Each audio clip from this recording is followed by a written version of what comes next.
Hey guys, Lindsay here. And Marissa. Today is Thursday, so we are doing 3 Questions Thursday. We don't have 3 questions this week.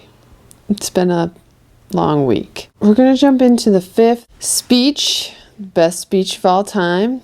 And I had to try and read, I didn't read it all, Pericles' Funeral Oration. They're just hard to read. Well, this one's definitely hard to read. I mean, it's translated from ancient Greek, or I'm not sure what it's translated from, but translated, yeah. But it's translated. It's they're using versions of English that aren't commonplace now, so it's very like you have to really read it. You can't just kind of skim it.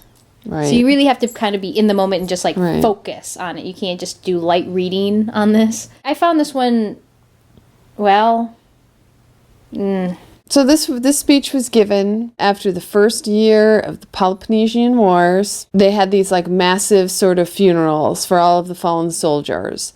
And Pericles was asked to give an oration, which is a speech, at one of these funerals. He first talks about the ancestors, then I think he talks about the state, then he talks about those who's fallen, and then he talks about how we shall persevere on, those living. One of the things that I found interesting is that part of his speech is a semi-basis for our 14th Amendment here in the U.S. is basically addressing the citizenship rights and equal protections under the laws for people. It was partly passed after the Civil War to address freed slaves. This speech was also, funny enough, people say that it is somewhat the basis of Abraham Lincoln's Gettysburg Address. Shocking. We'll see if it gets any better. I really thought that this would be interesting, and I actually am learning things from this little endeavor that we have, but, oh my God. Do we know who actually chose this one? I'm going to go look. Hold on. Camille Paglia is an author. She's an author of Glittering Images, A Journey Through Art and From Egypt to Star Wars. She sounds cool. Oh my. What is... See now this makes me feel funny.